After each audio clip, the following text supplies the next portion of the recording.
Hey guys, hope you guys are well. So in this video we're going to make a South African classic, the Vetkoek and mince, also known as Frybread and mince in other countries.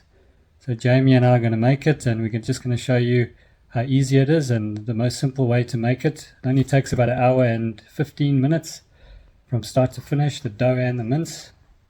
And Jamie is going to help us.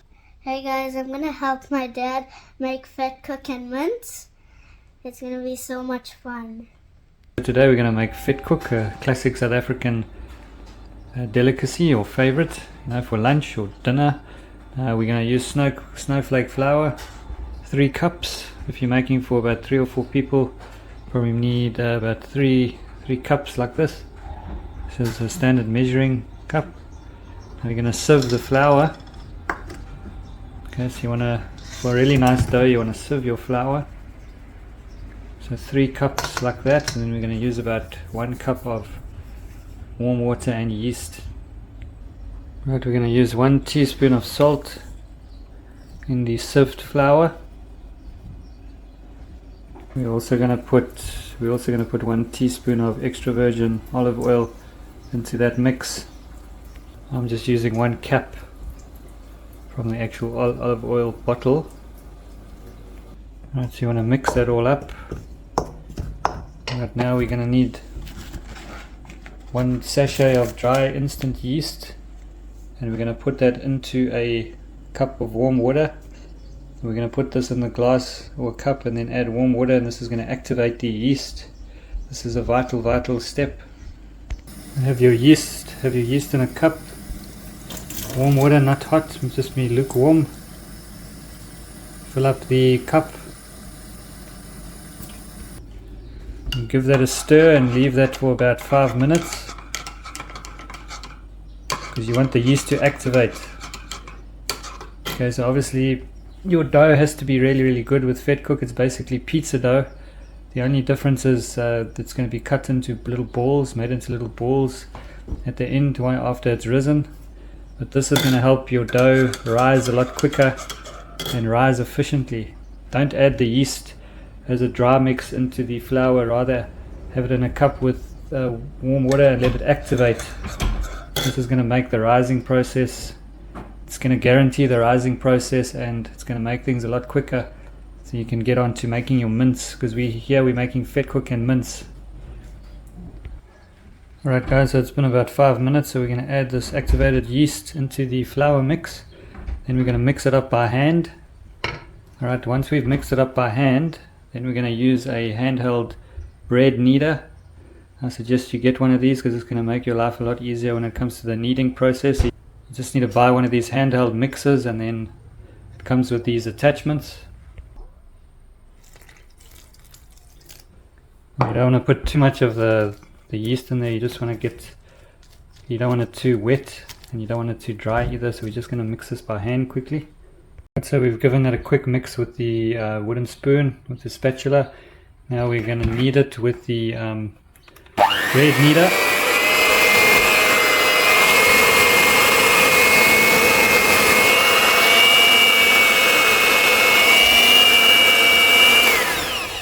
I'm going to do that quickly, then I'll show you the result afterwards.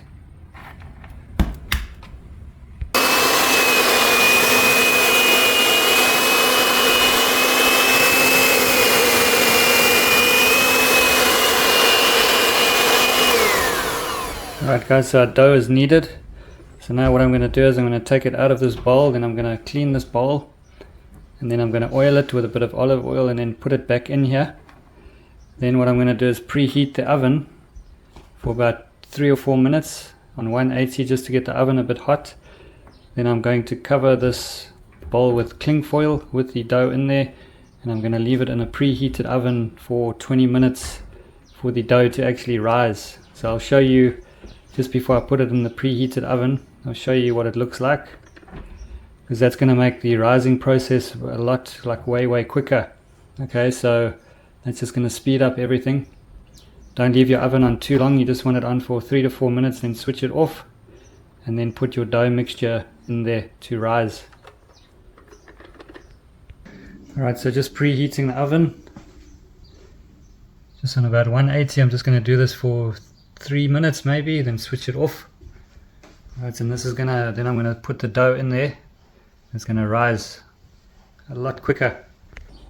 Alright guys, so I have cleaned the bowl and also oiled it with a bit of olive oil. Earlier I took the dough out and I put it on a breadboard with a bit of flour. And I'm just gonna knead this by hand for another couple of minutes. Once I've kneaded that, then I'm gonna transfer it into that bowl. Alright, and I'm gonna cover it with cling film. And then I'm gonna throw it into the preheated oven. I'm actually going to switch that off now because it's been about 3 minutes. I'll just have the light on. Okay, so I'm just going to knead this and then throw it in the bowl, then I'll show you when I transfer it into the oven.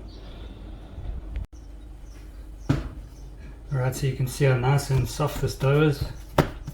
You just want to do this by hand, just knead it a little bit by hand for a little while.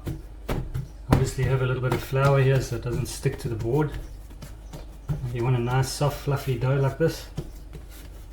Once you've kneaded it nicely, now then we're going to throw it into that bowl.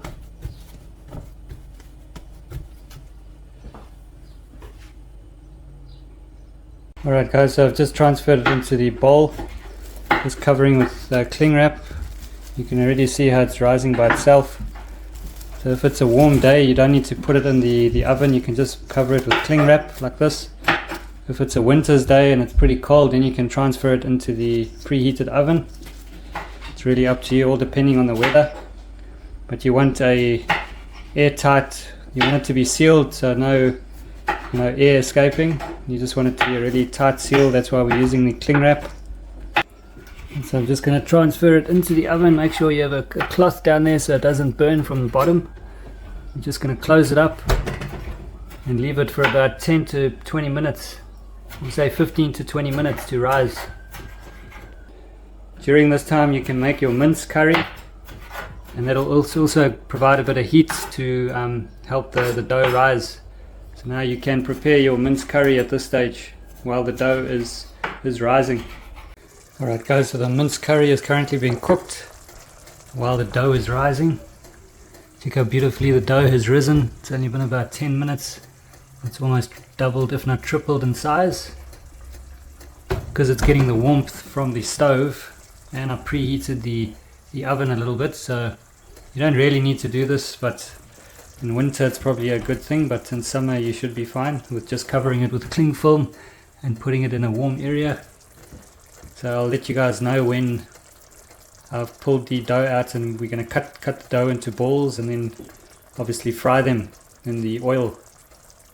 Alright, so the dough is out. It's just dropped down a bit because it's all the air has come out of it, and now I'm going to transfer this onto this board. I'm going to flour this board, transfer it onto there, and then cut the dough. Okay, so we have our lightly floured board. We're going to stretch out the dough like I've done, like this. You just want that flour on there so the dough doesn't stick to the actual board.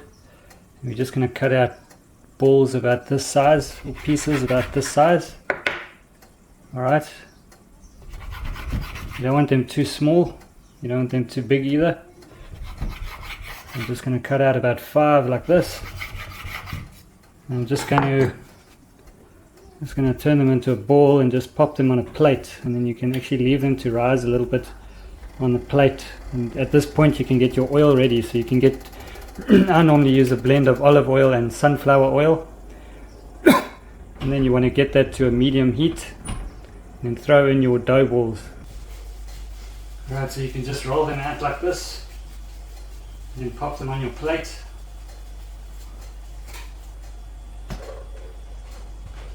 Right, now you can just let them rise for a little bit longer, right, while your oil is heating up. Right, so that mince curry is coming out beautifully. Right, we're going to heat up our oil now. You only need about a quarter to a third of an actual pot filled up with oil. You don't need that much oil. I just use about a quarter to a third. Let that heat up on about medium heat. So you want this on about 5. You don't want the oil too hot. You want it on about halfway on your stove. And I'll show you once I've thrown the dough balls in there one at a time.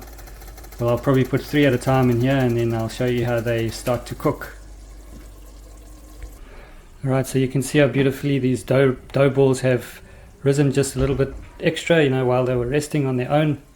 while the oil was heating up. So now I'm going to start putting them in one by one. So you just want to grab them, throw them in, grab them, throw them in. I'm just going to put 3 at this stage.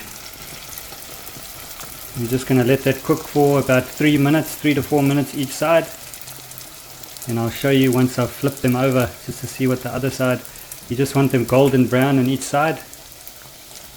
And you'll notice while they're cooking, they should get, if the dough has come out ideal, you'll see little air pockets on the top of the dough while it's actually frying. You'll see little air pockets on the top, and you know that dough is beautifully ready, and it's going to be really fluffy and nice inside. Very nice and soft on the inside. Very good texture it'll have on the inside. So they will, as I said, air bubble a bit, and they'll basically swell as you're cooking them. You can see how beautifully that's cooking at the bottom. Not ready yet, we need another minute or so just on this side. Take a look. Oh, that's looking brilliant. Alright, you can see those air bubbles forming while they're cooking. You can see how nice and squishy it is.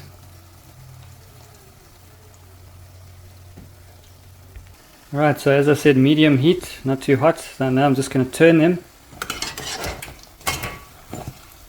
I'm just going to turn one at a time. Whoa. What you don't get burnt. You can see it's nice and golden brown on the top. Now we'll just do the underside for another 3 minutes or so. A little bit less time on the bottom, because they'll already be semi-cooked. Alright, I'll show you the result once they are out, and I'll cut one open for you guys. Alright, so these are done. So what we're going to do is take them out, transfer them straight onto a paper towel, get all that excess oil off. By holding it like that, put it straight onto a plate with a paper towel.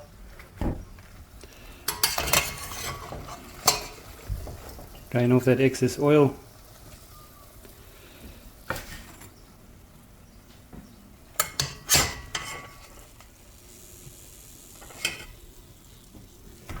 Now what you want to do is you want to let that cool. You want to let them cool for about 10 minutes. Alright, very important to let them cool, otherwise they're going to be difficult to cut open. Alright, so let them cool, then they're going to be a lot much easier to put your mince on, and obviously deal with them when they're a lot cooler. It's also going to make them a lot fluffier and give them a nice texture when you leave them to cool for a bit longer.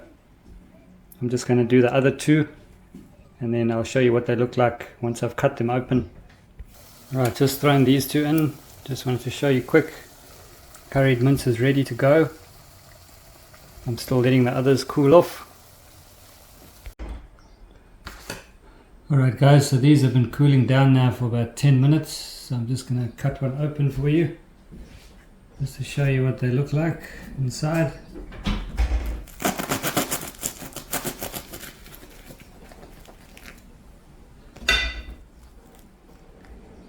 Right, so that's the texture. This is what it should look like all around, and then on the inside, nice and soft, a little bit chewy. It mustn't be like a normal bread roll. It's a little bit more chewy. But that's a perfectly done Vetkoek. All of them will be the same. And now I'm just going to throw in the mince, and then we're going to chow down, and I'll show you exactly what they look like with the mince on as well.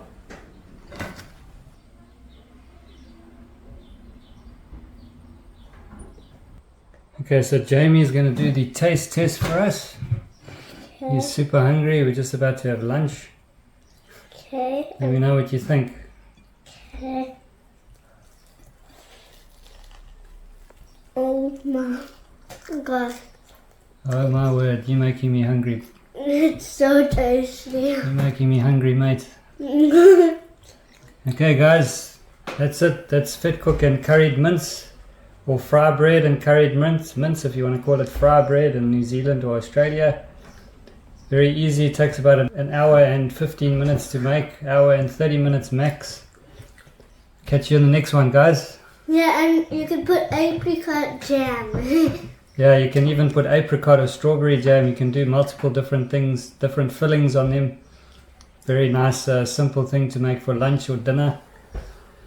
Peace. Peace. Footballs. Also add Mrs. Ball's chutney. Gives it a nice additional flavor. Sorry, I forgot to mention that earlier. Don't forget to like and subscribe and smash that like button, please.